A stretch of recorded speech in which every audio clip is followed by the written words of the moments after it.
खरीद शुरू हो चुकी है, किस तरीके की तैयारी है? क्या आपने फीडबैक लिया कि सुचारू रूप से खरीद शुरू हो गई है सर? देखिए, ये 1 अप्रैल से हर बार मंडियों में खरीद शुरू होती है। सरकार का तो पूरा इंतजाम है। जैसे जैसे सीजन आएगा, क्योंकि कहीं गेता कहीं पछेता, समझते हो ना, कहीं अर्ली कहीं लेट। प्रदेश के अंदर जहाँ जहाँ मंडियों के अंदर गेहूँ आएगी, सरकार उसको खरीदेगी MSP के। पूरी तरह से, हर तरह से पूरी तैयारी है हर मंडी में। कोई दिक्कत नहीं आने देंगे किसान को। पैसा उसका 48 घंटे में उसको पैसा ही मिलेगा। क्या लक्ष्य रखा है आपकी बार गेहूं खरीद का? लक्ष्य तो जितना आएगा सारा खरीद लेंगे, मंत्री जी, कुछ छोड़ेंगे नहीं। इसी MSP को लेकर ही सवाल जो है वो इनेलो के राष्ट्रीय अध्यक्ष अभय सिंह चौटाला ने कहा कि MSP पर खरीद जो है वो नहीं हो रही है। कुछ एक दलाल हैं जो किसानों से फसल खरीद रहे हैं और उसके बाद MSP पर बेच रहे हैं। इस तरीके के आरोप जो है वो अभय सिंह चौटाला द्वारा लगाए गए। नहीं, देखिए, आरोप तो कोई कुछ भी लगा दे। मार्केट कमेटी की जो सोसाइटी की दुकानें हैं मंडियों में, वो सरसों की खरीद करती है। सेंट्रल गवर्नमेंट की परचेज होती है, उसमें प्रदेश का सेंट्रल गवर्नमेंट की परचेज है, वो अपने तरीके से खरीदते हैं। वो अपनी सुविधा के लिए अपना बना लेते हैं सिस्टम को ही।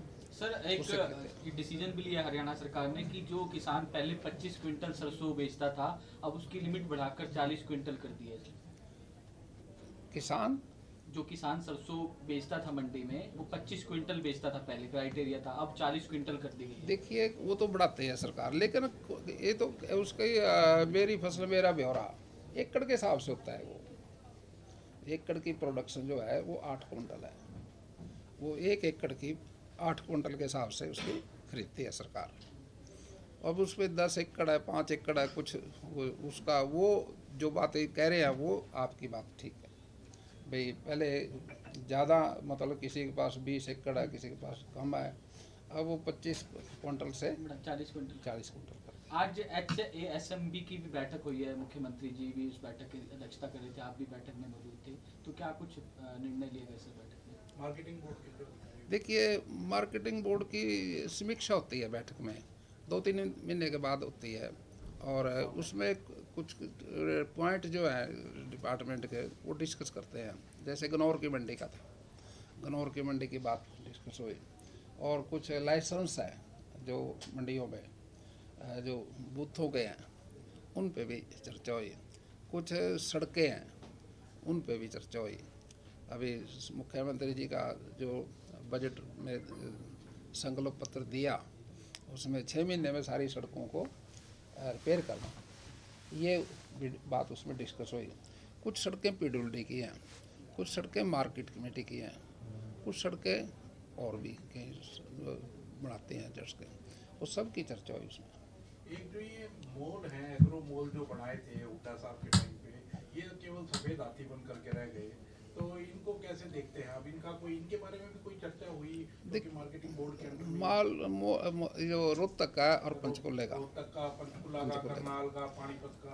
हाँ, बाकी तो कुछ ठीक है, लेकिन पानीपत रोहतक की बात थोड़ी ज़्यादा वो थी जिस पर डिस्कस हुई बात, तो वो उसका निपटारा करेंगे, तो उस पर भी चर्चा हुई है। क्या वहाँ कोई जनरल दुकानें खोली जाएंगी या किस तरह से, कोई इस तरह का कोई? नहीं, वहाँ जहाँ जहाँ एरिया निगम का है, निगम वालों से बात करके करेंगे, उसका निपटारा करेंगे। कोल्ड स्टोरेज एसोसिएशन का डेलीगेशन भी आया था सर आज। कोल्ड स्टोरेज एसोसिएशन का डेलीगेशन आया था, उनकी भी बैठक हुई थी। क्या कुछ मांगे हैं कोल्ड स्टोरेज डेलीगेशन की? स्टोरेज वालों की वो एसोसिएशन पहले CM साहब के पास आए थे, फिर मेरे पास भी आए थे दौर वो। उसमें वो था 70,000 का, वो पर स्टोरेज के हिसाब से था। स्टोरेज की कैपेसिटी के हिसाब से हमने किया, पहले सब पे समान था। वो थोड़ा लग रहा था भी जिसका छोटा स्टोरेज है उस पर भी उतनी टैक्स है, जिस बड़ा है जिसका उस पर भी उतनी है, तो वो उसकी कैपेसिटी के हिसाब से किया। वो भी सहमत हो गए उससे और वो कर दिया था। उसका धन्यवाद करने के लिए आए थे CM साहब का, CM साहब ने ही वो किया था। मछली पालन डिपार्टमेंट के अधिकारियों के साथ भी बैठक कर रहे थे आपको अभी? ये डिपार्टमेंट बड़ा है हमारा, एक खुले आसमान में खेती होती है सारी जगह। इसमें कई डिपार्टमेंट जुड़े हैं, मच्छी पालन है, बागवानी है, और इस डेयरी है, मधुमक्खी का भी है और भी है, इसमें बोर्ड भी हैं। यहाँ चर्चा इतना बड़ा डिपार्टमेंट है, इसको सारे को बैठ के चर्चा तो आपस में करते हैं हम बैठ के। सर गेहूं की उठान को लेकर सर क्या कोई डायरेक्शंस दी गई हैं? अक्सर दिक्कतें आती हैं सर जब ज़्यादा गेहूं मंडियों में आ जाता है सर, तो उसको लेकर देखिए अब हर बार थोड़ा सुधार है। पहले गेट पास की दिक्कत थी, अब मोबाइल पे आ गया सारा रिकॉर्ड, किसी के पास जाने की जरूरत नहीं है। किसान अपना मोबाइल के हिसाब से अपने मंडी में बेचेगा। तो आप भी किसी मंडी का दौरा करेंगे, क्योंकि एज ए कृषि मंत्री आप जिस तरीके से मैंने आज वो बात की है, मैं 22 जिलों का दौरा करूँगा कब से सर? 7 तारीख से। 7 तारीख से पूरे प्रदेश में? 7 तारीख को मेरी पहले मैं जाऊँगा जज्जर दादरी, ठीक है, 8 और 7 को। ठीक है। उसके बाद फिर पूरा पूरे प्रदेश। प्रदेश में जाएंगे? हाँ, मंडियों में जाएंगे सर? मंडियों में जाएंगे। मंडियों के साथ साथ जो डिपार्टमेंट से संबंधित और डिपार्टमेंट हैं उनसे भी चर्चा करेंगे। कोई जैसे सेम का एरिया है, कहीं सेम ख़त्म करनी है, तो हमारा ये टारगेट है 1 लाख एकड़ जो ज़मीन है। मुख्यमंत्री जी ने जो संकल्प पत्र में टारगेट दिया हमारे को, वो 1 लाख एकड़ का दिया। और इसमें हमारे जो डिस्ट्रिक्ट हैं सेम वाले, वो ज़्यादा 8-9 डिस्ट्रिक्ट है ज़्यादा, जिनमें ज़्यादा दिक्कत है, तो उनका समाधान करने के लिए। वहाँ खारा पानी है, उसमें मच्छी पालन हो सकता है अच्छे तरीके से। मच्छी पालन के लिए आंध्र प्रदेश में, दूसरे प्रदेशों में पानी मीठा है, नमक रला के वो करते हैं वो मच्छी पालन। हमारे यहाँ तो नमकीन ऑलरेडी। ये हमारे लिए जो मच्छी पालन के लिए काफ़ी फायदे की चीज़ है। सर एक प्राकृतिक खेती को लेकर भी सरकार कोई योजना और नीति लेकर आ रही है? भाई देखो, आपने सवाल तो बहुत अच्छा पूछा है प्राकृतिक खेती का। इसकी आज सारे दुनिया को ज़रूरत है वैसे तो, लेकिन भारतवर्ष को तो विशेषकर हरियाणा प्रांत में ये अच्छा आपने सवाल किया। प्राकृतिक खेती, खेती 3 तरह की है। एक खेती है रासायनिक, जिसमें खाद डलता है, DAP, यूरिया, पेस्टिसाइड, दवाइयाँ डलती हैं जो कीड़े मार दवाइयाँ। और एक है जैविक खेती। जैविक खेती में केंचुआ प्रयोग होता है, जिसमें गोबर से खाद बनता है। वो एक क्यारी बना के गोबर में केंचुए छोड़ते हैं। वो केंचुआ है विदेशी, वो केंचुआ केवल गोबर ही खाता है, उसकी खुराक है ये, उसी से खुराक से वो खाद बनाता है। एक खेती है प्राकृतिक। प्राकृतिक खेती का केंचुआ देसी है, अपना है, हिंदुस्तानी। वो मिट्टी भी खाता है और गोबर भी खाता है। वो ज़मीन में ही है अपने यहाँ। अब उसका जो उसको खतरा जो है वो यूरिया से, DAP से, पेस्टिसाइड से वो खतरा है उसको, उससे वो मर जाता है वो। लेकिन उससे बचने के लिए वो नीचे चला जाता है ज़मीन में, 10 फुट तक, 15 फुट तक नीचे चला जाता है। जब उसका कोई भोजन उसको मिलता है तो उसको वो भोजन लेने के लिए ऊपर भी आ जाता है। देसी गाय का जो गोबर है वो उसका भोजन है। देसी गाय जो है एक दिन में 10 किलो गोबर करती है, और जो बैल है वो 12 किलो करता है, और जो भैंस है वो 15 किलो करती है। लेकिन सबसे उपयोगी जो गोबर है वो देसी गाय का है। उसके 100 ग्राम गोबर में 3 लाख जीवाणु होते हैं, 300 लाख जीवाणु, और 500 तक हो जाते हैं वो। लेकिन वो जीवाणु जो है अगर हम खेत में ले आएँ तो ये पौधे का भोजन बनाने में सहयोग करते हैं। अब उसको प्राकृतिक खेती कहते हैं। प्राकृतिक खेती हमारे यहाँ देवव्रत जी आर्य जी हैं, हमारे गुरुकुल कुरुक्षेत्र के, वो हमारे मित्र भी है। मैं भी कुरुक्षेत्र यूनिवर्सिटी का विद्यार्थी था, और उसके पास 200 एकड़ ज़मीन किसी महान आदमी ने दान दी थी, उसमें वो गुरुकुल के लिए दी थी।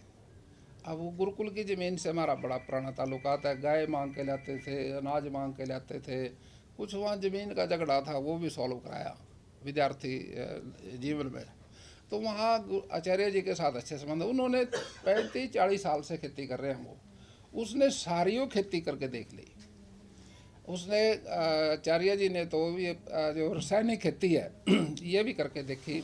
अब रासायनिक खेती से ज़मीन जो है वो एक बार तो लगता है जैसे उपजाऊ होगी, फिर वो उपज कम होने लग जाती है। फिर हम उसमें खाद और डालते हैं, फिर कम हो जाती है, फिर खाद और डालते हैं। जैसे जैसे हम खाद बढ़ाएंगे वैसे ज़मीन की उपजाऊ शक्ति कम हो जाती है, वो करड़ी हो जाती है नीचे से ज़मीन खाद से, और जहरीले खाद से जो पैदा होगा अनाज वो भी जहरीला ही होगा, और जहरीले अनाज को जो कोई खाएगा उसको कैंसर होगा, बीमारियां होगी।